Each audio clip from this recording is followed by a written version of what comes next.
Բարի երեկո սիրելի հետևորդներ, սկսում ենք մեր հերթական լայվը հոգեսոցիալական կարգավորման կենտրոնից։ Եվ այսօրվա հյուրը, ինչպես եւ խոստացել ենք, հոգեբանական գիտությունների դոկտոր պրոֆեսոր Կամո Վարդանյանն է, ով նաեւ հայկական հոգեբուժական ասոցիացիայի խորհրդի անդամ է, Խաչատուր Աբովյանի անվան Երևանի պետական մանկավարժական համալսարանի գիտագործնական կենտրոնի տնօրեն եւ բազմաթիվ այլ կոչումներ եւ վաստակներ ունի, որոնց բոլորի թվերը շատ ժամանակ կխլի, դրա համար կսահմանափակվենք սրանով։ Եվ ինչպես նախորդ հայտարարվել էր, թեման լինելու է ինքնահարգանք, ինքնագիտակցություն, ինքնագնահատական,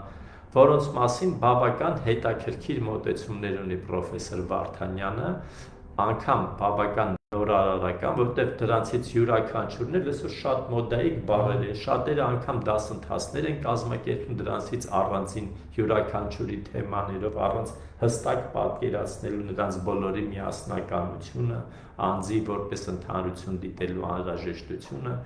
այնպես որ այսօր պատրաստվեք եւ մեծ ուշադրությամբ կլսենք մասնագետին, գիտնականին, լավ մարդուն եւ մեր լավ բարեկամին։ Համեցեք պրոֆեսոր Վարդանյան։ Հարգելի ունկնդիրներ, ձեզ եմ ներկայացնում այսօր ժամանակակից հոգեբանության համար շատ կարևորագույն մի թեմա, դա անձի ինքնագիտակցության, ինքնագնահատականի, ինքնահարգանքի, ինքնավստահության թեման է։ Սովորաբար այս թեմային վերաբերում է որպես տեսական թեմա, իրականության մեջ հենց նորույթը նա է, որ ինքը ընկած է բազմաթիվ պրագմատիկ գործընթացների հիմքում, այդ թվում հոգեբուժական, հոգեբանական, հոգեթերապևտիկ, ինչու՞ չէ նաև սոցիալական աշխատանքի տարբեր տեսակի գործունեության հիմքում։ Այդ է պատճառը, որ մենք կփորձենք նոր մոտեցում ցուցաբերել, ընդ որում հիմքում չենք դնում զուտ գիտականություն, այլ մոտեցում, որպեսզի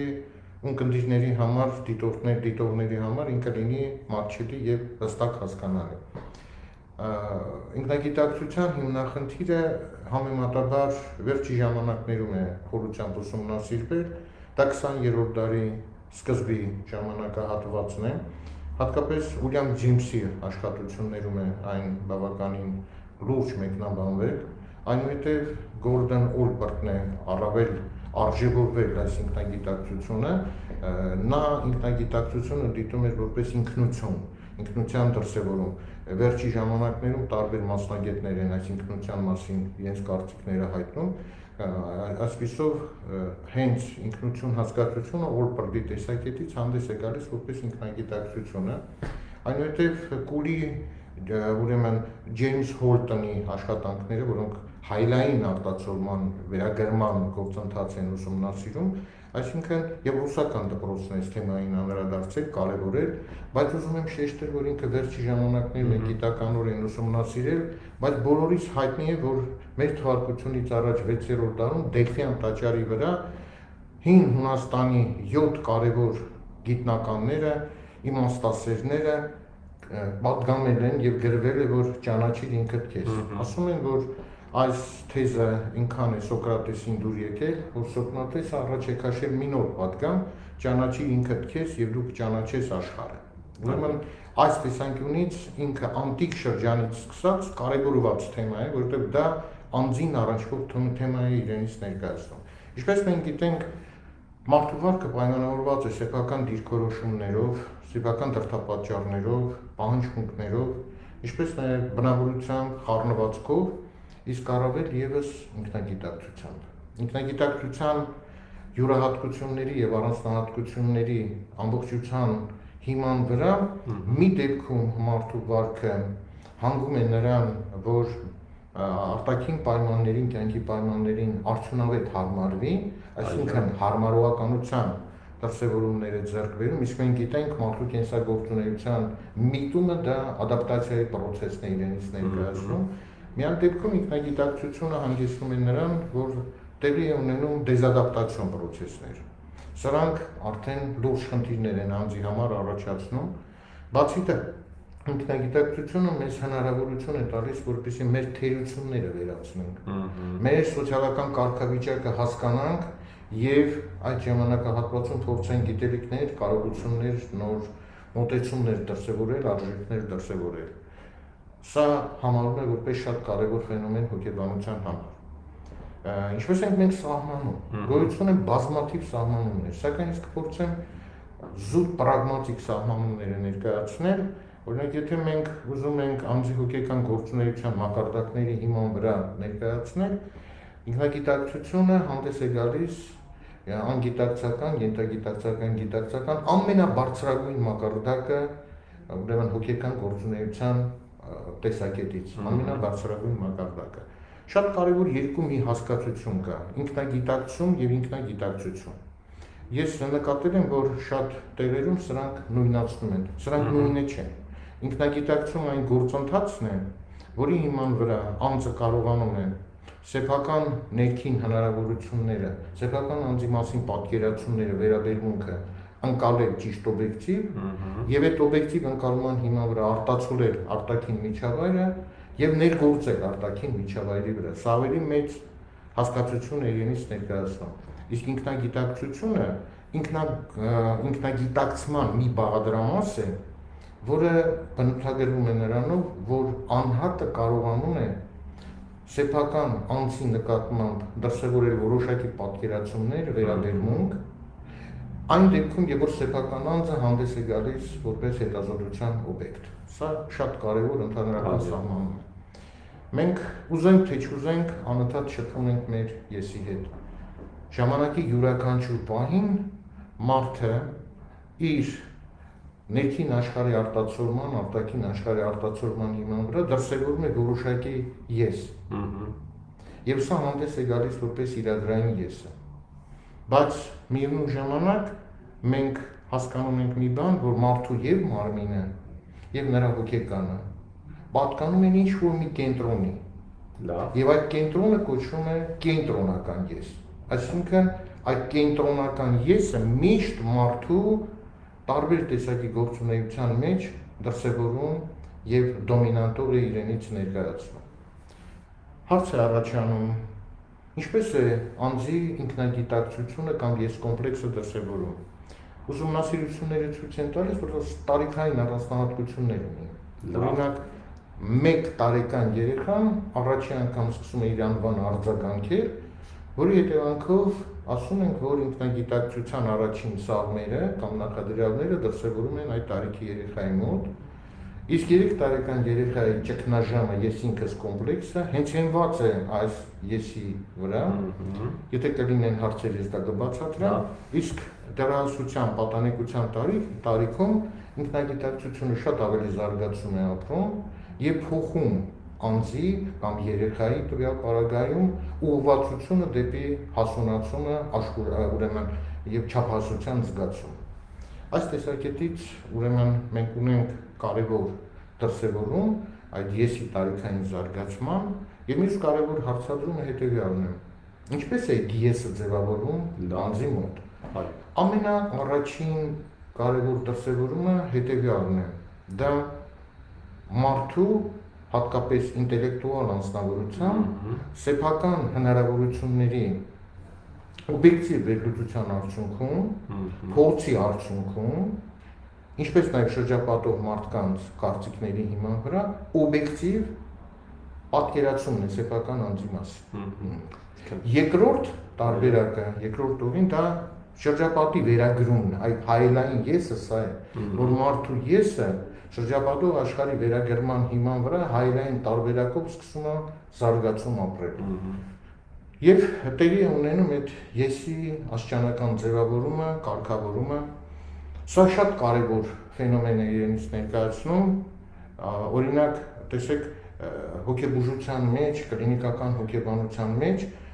սեփական եսի ահավահված ընկալում, այդ պլաստիկ վիրահատության, վիրաբուժության ժամանակ առավել հակված են նման անձիկ, ովքեր սեփական անձի նկատմամբ ունեն ոչ լիարժեք մոտեցում, հատկապես ֆիզիկական եսի հետ կապված։ Մի բան շատ լավ հայտնի է, որ համաշխարհային առողջապահական կազմակերպությունը հոգեկան առողջության ցուցանիշների մեջ առավել արժևորում է մի շարք պարամետրերով, նաև համար առաջի պարամետրը դա այն է, որ հոգեպես առողջ համարում են այն անձնավորությանը, ում ֆիզիկական եւ հոգեբանական եսը կայուն է։ Ուրեմն, այստեղից մենք հանգում ենք մի շատ կարևոր եզրակացության, որ այս հիմնախնդիրը առանցքային ֆունդամենտալ եւ ելակետային է ընդհանրապես տարբեր գիտությունների համար։ Լավ։ Ինչ բաղադրամասեր ունի մարդու եսը։ Ասեմ ձեզ, որ տարբեր հեղինակների մոտ այդ եսերի քանակը բավականին շատ է։ Ես չեմ ուզում կարճ ժամանակի հետ կապված ներկայացնել այդ բոլորը, բայց 3 կարևոր ես ուզում եմ ներկայացնել։ Դա առաջինը ֆիզիկական եսն է։ Ինչ է ֆիզիկական եսը։ Դա անձի վերաբերմունքն է իր արտաքինի եւ սեփական մարմնի նկատմամբ։ Ընկալումներն են, պատկերացումներն են։ Ուսումնասիրությունները ցույց են տալիս, որ սովորաբար մարդկանց մեծամասնությունը այդքան էլ դրական վերաբերմունք չունի սեփական անձի նկատմամբ։ Եվ այստեղից առաջացել է տարբեր տեսակի մոդաները, այստեղից առաջացել են տարբեր տեսակի միջամտությունը անձի արտաքինի հետ կապված եւ օրինակ դեռահասության տարիքում ճգնաժամ կա նրա ֆիզիկականի, նրա ֆիզիկական եսի հետ կապված։ Հիմնականում նրանք դժգոհ են իրենց ֆիզիկական եսից։ Եվ ասում ենք դեռահասության տարիքի դրսևորումներից մեկը դա դեստրուկտիվ հակման առաջացումն է։ Դեստրուկտիվ հակման հիմքում բազմաթիվ պարամետրերի հետ ընկած է նաև այդ ֆիզիկական եսի ոչ լիարժեք ընկալումը եւ պատկերացումը։ Այսինքն այդ կոմպլեքսավորվածությունը անձի հատկապես դեռահասների եւ պատանիների մոտ։ Մյուս եսը իրենից ներկայացնում է անձի իրական եսը։ Ինչպիսին եմ ես հիմա։ Ինչպիսի հնարավորություններ, օբյեկտիվ առանձնահատկություններ, ներուժ ունեմ ես հիմա։ Սովորաբար այս հիմնախնդիրը լուծվում է շրջապատող միջավայրի գնահատման ազդեցությամբ, իսկ առավել ինտելեկտուալ անձանց մոտ սեփական օբյեկտիվ հնարավորությունների փորձարկման կամ վերագրման արդյունքում։ Ֆիզիկական հոգեբանական եսը շատ կարևոր առանձնահատկություն է իրենից ներկայացնում։ Դա տվյալ անձի անհատականության դրսևորումն է իրենից ներկայացնում, որով ինքը տարբերում է տարբեր անձնավորություններից։ Եվ կա նաև իդեալական ես, ինչպիսին եմ ես որոշ ժամանակ հետո։ Ուսումնասիրությունները ցույց են տալիս, որ սա շատ կարևոր ես է, իդեալական եսը, որտեղ անձին մոտիվացնում է դեպի գործողությունը, դեպի ուսուցումը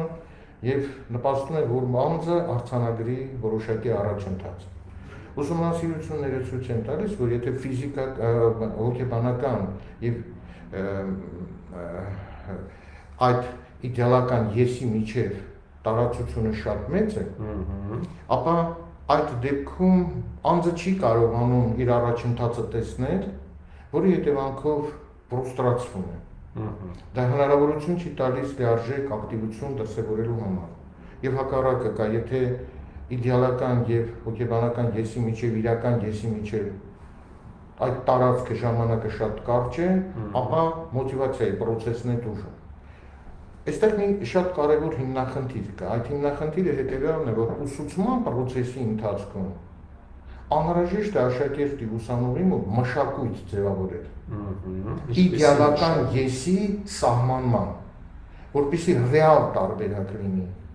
օբյեկտիվ տարբերակ լինի, որ անձի զարգացումը ընթանա ներդաշնակ տարբերակի մեջ։ Սովորացնեն ինչպես ինքը ձևավորի իդեալական եսը, ինքը ինչպեսին է լինելու, երբ է լինելու եւ ինչ գործողություն պետք է անի։ Այսինքն այս դեպքում իդեալական եսի մեջ դիտարկվում են ոչ թե նպատակը, այլ հեռանկարը։ Լավ, հասկանալ է, սրանով ինքը խիստ արժևորվում է եւ այս տարբերակի մեջ անձի զարգացումը շատ ներդաշնակ է։ Այսինքն շատ մեծ տարբերություն կա այն երեխայի, որը ուզում է ինչ-որ բան դառնալ եւ ձգտում է դրա, եւ այն երեխայի մեջ, ով դեռևս չունի որևէ ձգտում եւ գալիս է դպրոց, ինքն էլ չգիտի ինչի, ասենք ասել եմ դի գնաս լավ։ Դա մասնագիտական կողմնորոշումն է, հələ անձի զարգացման առանձնահատկություններն են, ապագան տեսնելու, ծրագրավորելու մշակույթն է, որը ժամանակակից հոգեբանության մեջ քիչ կարևորում է։ Ինքնագիտակցության վրա ձևավորվում է մի շատ կարևոր հոգեբանական որակ, դա ինքնագնահատական։ Երբ որ անձը կարողանում է իր պատկերացումները, ընկալումները սեփական անձի մասին օբյեկտիվ տարբերակի մեջ դրսևորել, նրա ինքնագնահատականը լինում է օբյեկտիվ։ Շատ լավ։ Տվյալ անձնավորությունը կոմպլեքսավորված չէ, հոգեպես առողջ չէ, ադապտիվ անձնավորություն է եւ միևնույն ժամանակ ինքը հանդես է գալիս որպես ռացիոնալ անձնավորություն պատրաստ հաղթահարելու տարբեր տեսակի արգելքներ, խոչընդոտներ։ Սակայն մենք հանդիպում ենք այնպիսի դեպքեր, երբ ինքնագիտակցության հիման վրա ձևավորվում է բացասական ինքնագնահատական։ Դա Այստեղ արդեն մենք լուրջ խնդիր ունենք, որովհետև սա արդեն ախտաբանական դրսևորում է։ Եվ իմ մոտեցման նպատակը հետևյալն է, որ ուսուցման process-ի ընթացքում, դասիրակության process-ի ընթացքում միջավայրը, ուսուցիչը, դասախոսը, շրջապատող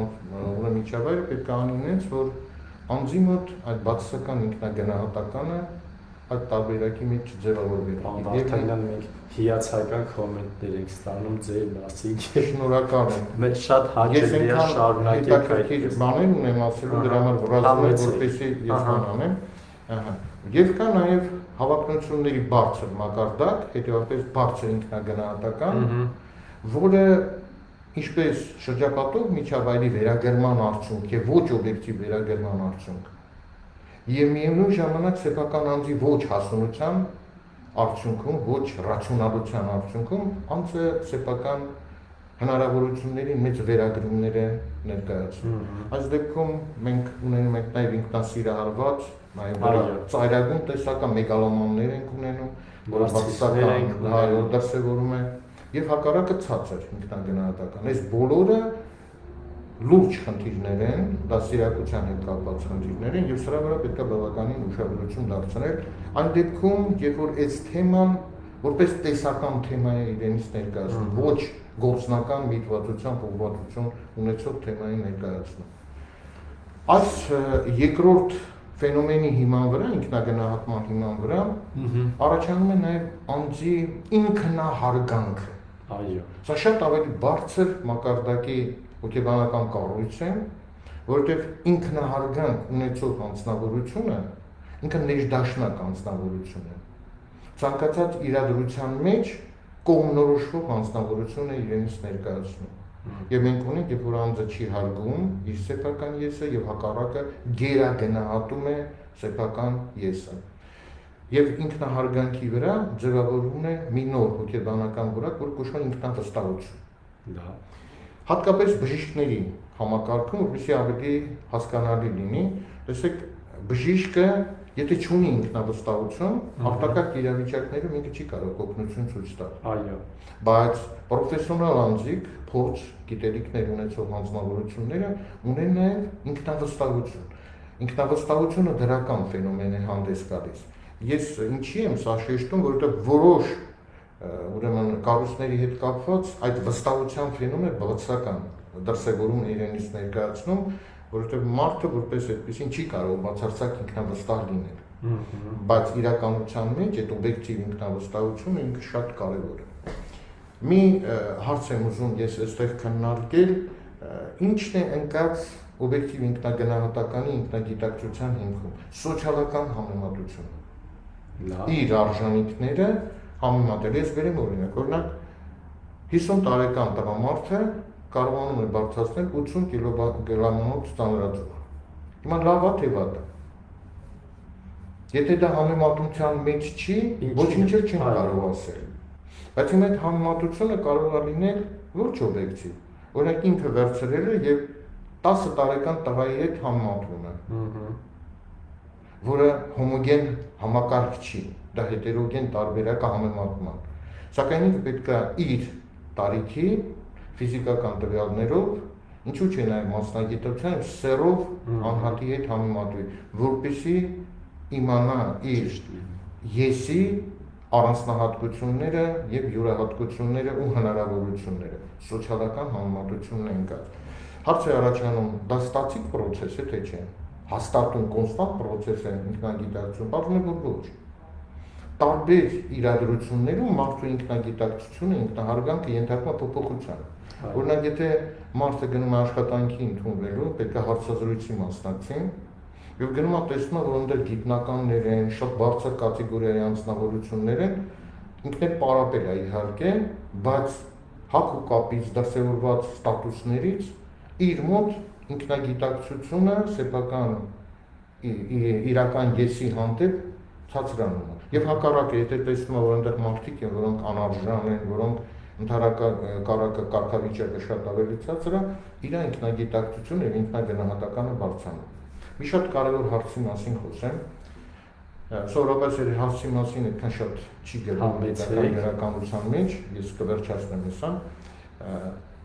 Օբյեկտիվ է արդյոք անձի ինքնագիտակցությունը։ Լավ։ Օբյեկտիվ է արդյոք։ Մենք այսքան խոսում ենք։ Անձը որպես այդպեսին, որպես բանական գիտակցություն ունեցող անձնավորություն, կարող է օբյեկտիվ դրսևորումներ ունենալ սեփական ինքնագիտակցության նկատմամբ։ Մի հանճարեղ գիտնական կա Greenwald,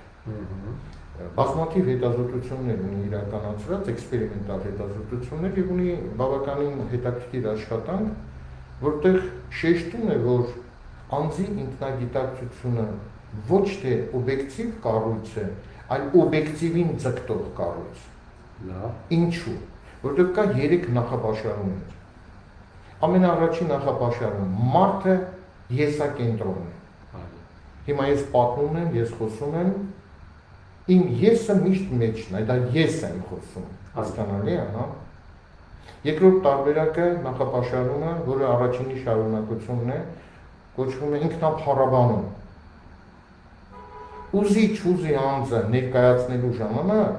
սեփական անձը փառաբանում է։ Ես հիշում եմ, որ ուսանող էինք,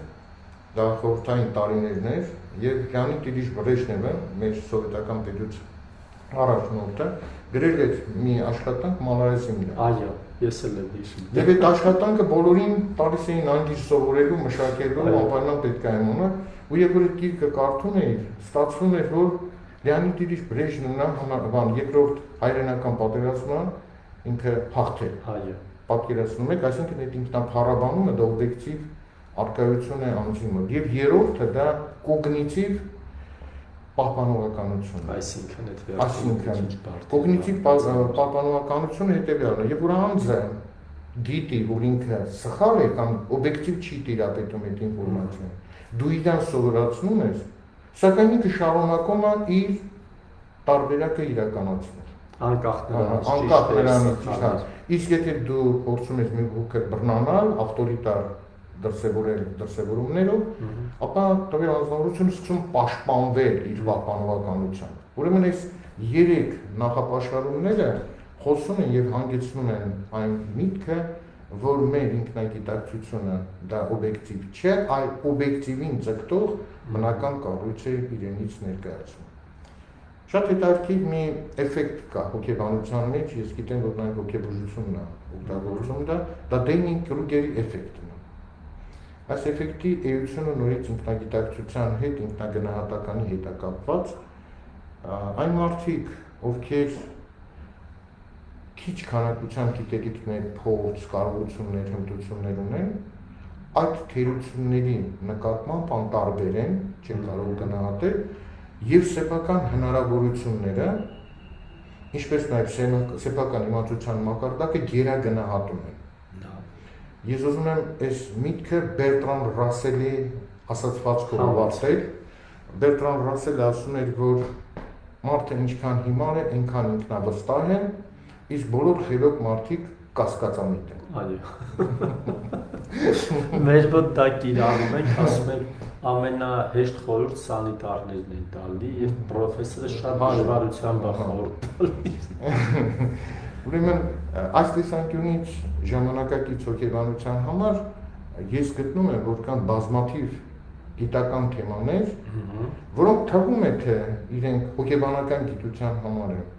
բայց իրականության մեջ այդ թեմաները, ինչքան էլ լինեն հոգեբանական թեմաներ, մարդկային վարքի տարաբնույթ դասավորումների հիմքում են կած, այդ թվում նաև ինքնագիտակցությունը։ Այսօր մենք նկատում ենք, որ հասարակության մեջ առկա է մեծ չափով լարվածություն, անոմիա, անոմիկ պրոցեսներ, ընդհանրապես մոտիվացիայի պակաս, ակտիվության, հատկապես դրական ակտիվության մոտիվացիայի պակաս, ինքնագիտակցության ֆենոմենի խորքային ուսումնասիրումը, պրագմատիկ ուսումնասիրումը, հնարավորություն կտա տարբեր տեսակի մասնագետներին վերը նշված թերությունները որոշակի սահմաններում բարելավել է։ Այս տեսակետից ժամանակակից հոգեբանության համար ինքնագիտակցության, ինքնագնահատման, ինքնահարգանքի եւ ինքնավստահության այս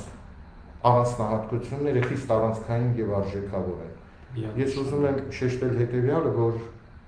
թեման, ինքնագիտակցության թեման խիստ տարողունակ է։ Այո։ Այսքան ինքը պարզ եւ պրիմիտիվ չէ, ուղղակի ժամանակի սղության պատճառով որ այսպես ներկայացվեց, բայց իրականության մեջ, եթե անհրաժեշտություն լինի, մենք կարող ենք նաեւ առանձին ամեն մի ֆենոմենի վրա բավականին լուրջ Սիրով պրոֆեսոր Վարդանյան, ամենայն հավանականությամբ մենք դա դասընթացի նյութ կդարձնենք եւ կպատրաստենք նոր դասընթաց Recovery College-ում։ Այն խնդիրները, որոնք այսօր խոսեցինք, դա ոնց որ ասած այսբերգի միայն երևացող մասն էր։ Բավական խորքային հարցեր կան, որոնք հնարավոր է չէ լայվի ձևաչափում ներկայացնել, բայց անպայման, քանի որ դրանք շատ կարևոր են եւ ինչպես պրոֆեսոր Վարդանյանը ներկայացրեց, ոչ միայն գիտական, տեսական նշանակությունն է, բավական լուրջ պրագմատիկ, գործնական նշանակությունն է, շատ կարևոր է, որպեսզի եւ մեր մասնագետները եւ ոչ մասնագետ հետևորդները ավելի շատ տեղեկացված լինեն նման հարցերում, ինչու՞ չէ նաեւ կազմակերպիչները եւ որոշում ընդունողները, որովհետեւ շատ դեպքերում թվում է թե հասկացություններ են, գաղափարներ են, որոնք առօրյա կյանքում այդքան էլ չեն կիրառվում, բայց մի քանիսը, որոնք նշեցիք դուք, չափազանց կարևոր են, սկսած դպրոցում կրթության կազմակերպումից մինչև առողջապահական հարցեր, երբ մարդիկ դիմում են պլաստիկ վիրաբույժներին, իրականում չունենալով ֆիզիկական այն խնդիրները, որոնք կարիք ունեն միջամտության, բայց քանի որ կա հոգեբանական հենց նույն ինքնագնահատականի, գիտակցության խնդիրներ, ապա բազմաթիվ պլաստիկ վիրահատություններ են կատարում, որոնցից շատերը կարող են եւ չլինի։ Հիմա պրոֆեսոր Վարդանյան, ձեր հիմնական ուղերձը փորձեք ամփոփել, ճիշտ է, այնքան շատ նյութ կար, որ մի ուղերձով չի լինի, բայց փորձեք ինչ որ կստացվի, համեցեք։ Հարգելի եւ հարգարժան ունկնդիրներ, դիտորդներ, ես ուզում եմ շեշտել, որ հոգեբանական գիտությունը հատկապես ժամանակակից կյանքի համար կարևորագույն գիտություն է իրենից ներկայացնում եւ մարդը, եթե ուզում է որևէ ոլորտում առաջընթաց գրանցի եւ երջանիկ լինի, անհրաժեշտ է, որ գոնե իր մասնագիտության սահմաններում տիրապետի հոգեբանական գիտելիքներին։ Այո։ Ես ունեմ այսպիսի մի սահմանում, իհարկե, տվել եմ նաեւ հոգեբանության գիտական սահմանումը, միասնական սահմանումը, բայց գտնում եմ, որ հոգեբանությունը գիտություն է երջանկության մասին։ Եվ այս տեսակետից տիրապետել հոգեբանական գիտությանը, սա շատ կարևոր է։ 21-րդ դարը համարվում է տեղեկատվական տեխնոլոգիաների դարաշրջան։ 21-րդ դարը հոգեբանության դարաշրջան է, որովհետև աշխարհում հոգեբանական բուհերի քանակը 7.5 անգամ շատացել է։ Միևնույն ժամանակ այն մասնագիտությունը, այն բուհերը, որտեղ հոգեբանական չեն, հումանիտար չեն, այդ բուհերում հոգեբանական ծրագրեր, հոգեբանական առարկաներ են մտցվել, հասկանալով մի բան, որ մարդը չի կարող հասնել որոշակի առաջընթացին, եթե ինքը չունի հոգեբանական գիտություն, գիտելիքներ։ Առավել ևս այսօր մենք անընդհատ խոսում ենք արհեստական ինտելեկտի մասին եւ մարդիկ կա որ վախենում են, որ արհեստական ինտելեկտը մեզ ոչնչացնելու է։ Ոչինչ չի լինի, որովհետեւ այդ բոլորի ստեղծողը մարդն է եւ ի տարբերություն ցանկացած համակարգի եւ մեքենայի, նրանք շաբլոն գործընթաց իրականացնում են, մարդը էապես նորի որոնման հայտնագործման գործընթաց իրականացնողն է։ Այդ տեսակետից ես բոլորիդ ողջունում եմ եւ շնորհակալություն եմ հայտնում ունկնդրելու լսելու համար։ Ձեր շնորհակալություն պրոֆեսոր Վարդանյան։ Պրոֆեսոր Վարդանյանն յուրաքանչյուր խոսքը ոնց որ ժողովուրդն ասում ոսկու արժեք ունի, այնպես որ շնորհակալություն ձեր ժամանակի եւ գիտելիքի, փորձի եւ տեղեկատվության համար, որը տրամադրվեց։ Կհանդիպենք հաջորդ 5 շաբթի, իսկ մինչ այդ հիշեցնում ենք, որ ցանկացած խնդիր միշտ ունի լուծում։ Հետևեք մեր էջին եւ շատ լուծումներ կգտնեք։